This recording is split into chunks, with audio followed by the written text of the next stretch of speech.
Hey, Joseph, let's get in the water. Are you ready for a day of sun, sand, and surf? Yeah. That's great because we're about to watch the most awesome beach party movie ever. It's called Jaws.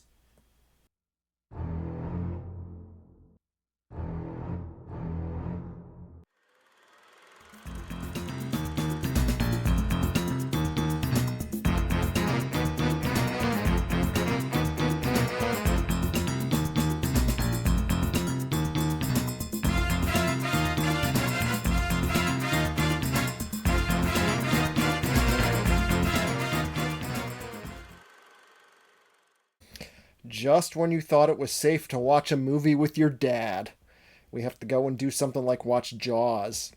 Hi, my name is Joshua Zeiber, editor of the Video File Home Theater blog. This is the Film at 11 podcast, in which I watch famous movies with my 11-year-old sons. This is my son Joseph. Hi.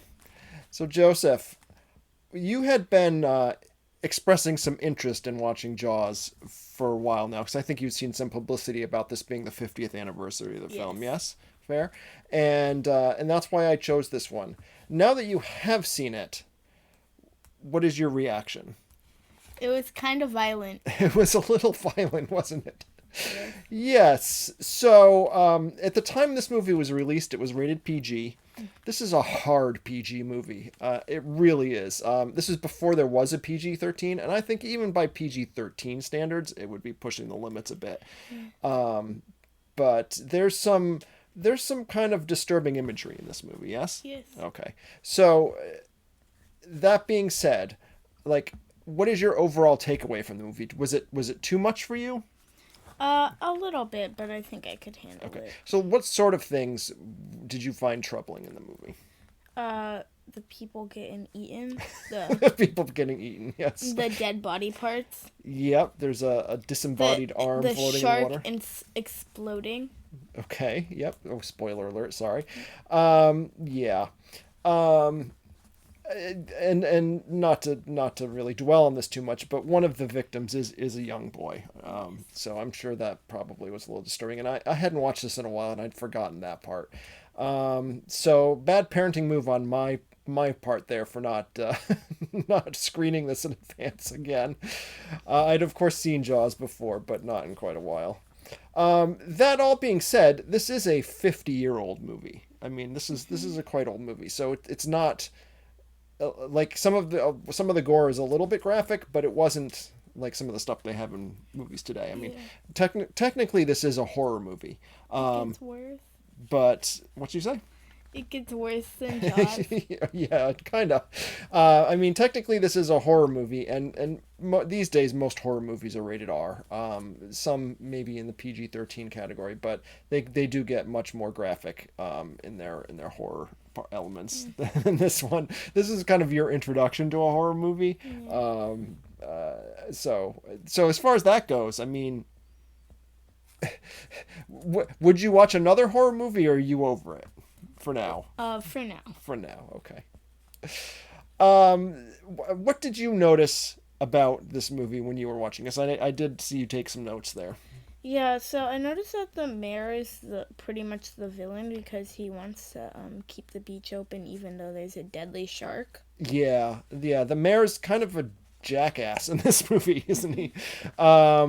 That's definitely the case. Although to his credit, he does eventually realize the error of his ways. But yeah, no, he should have realized it a lot sooner. He was truly the villain of the movie.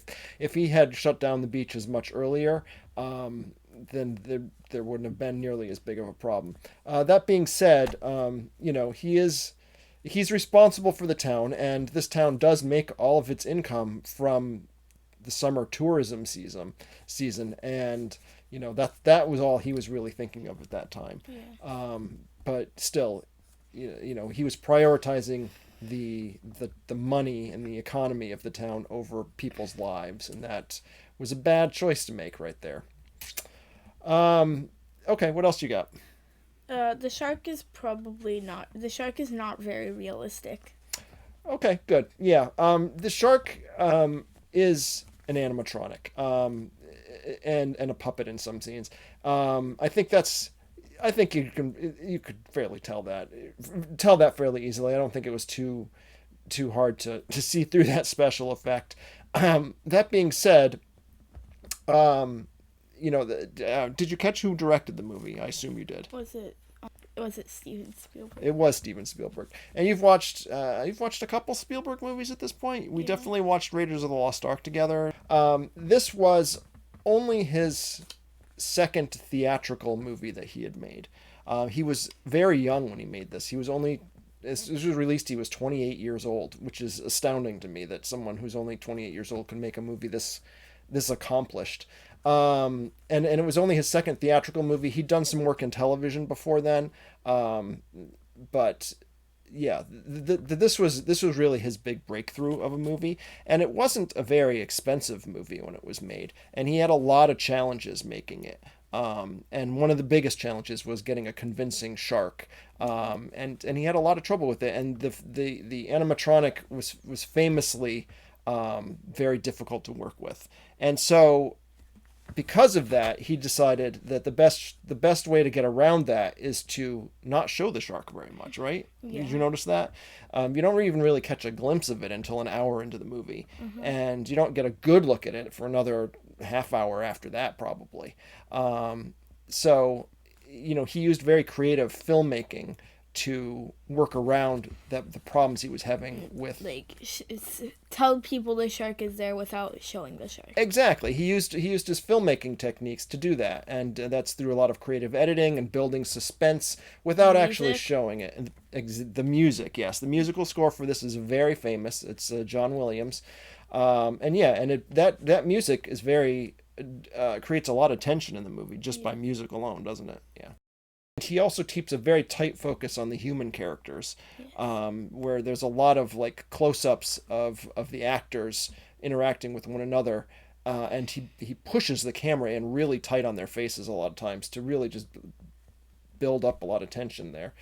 So at a very young, I mean, probably doesn't seem young to you, but at a young age of only 28 years old, Steven Spielberg really burst out of the gate with this movie, and proved himself to be a truly incredible filmmaker that really understood the way that film language works a lot better than most of his contemporaries did at that time.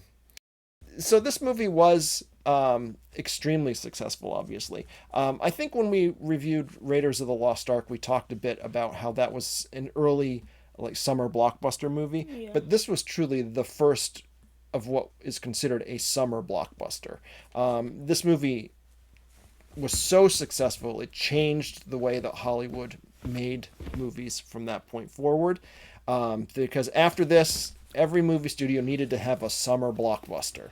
And every summer became filled with movies that tried to recapture Jaws, the success of Jaws. And some of them worked and some of them didn't. And, some of the better ones, Star Wars came out of that, Raiders of the Lost Ark, some other ones. And ever since then, now every summer is filled with big movies trying to be blockbusters. And that was really the result of this very young director who just changed the whole industry with this huge success that he made. So, that being said, for you as a modern day viewer, um, did you understand why it was so successful? Did this work for you like it did for audiences in 1975? Because a lot has changed in the Yeah, years I since then. feel like it did. Okay.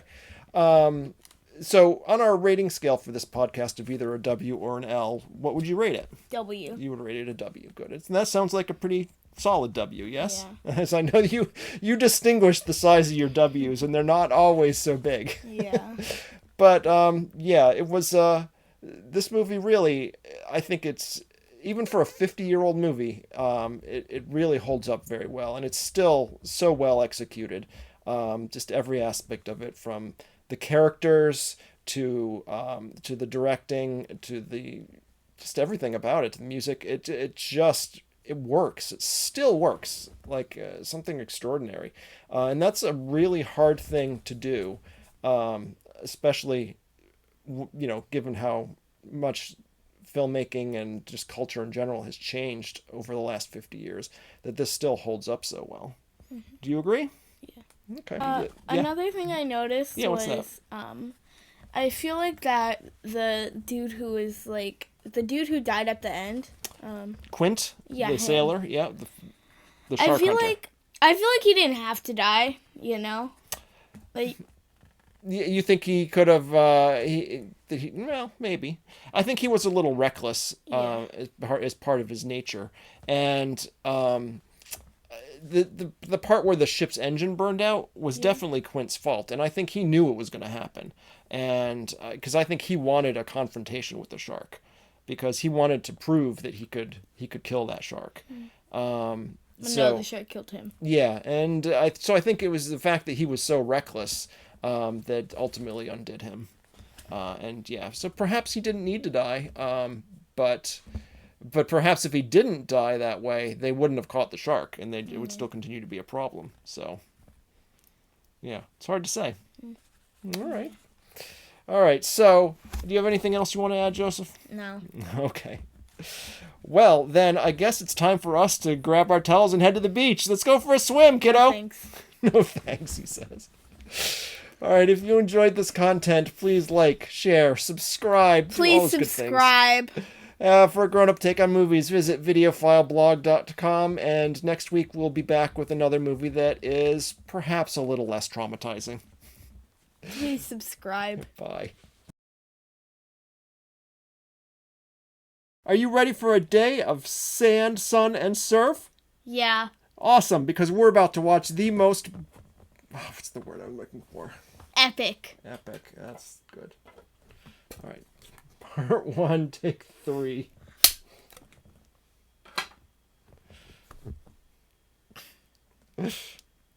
Hey, Joseph. Let's hop in the water. Are you ready for a. Epic. Part four. Take four. Stop messing it up. It's hard. Four.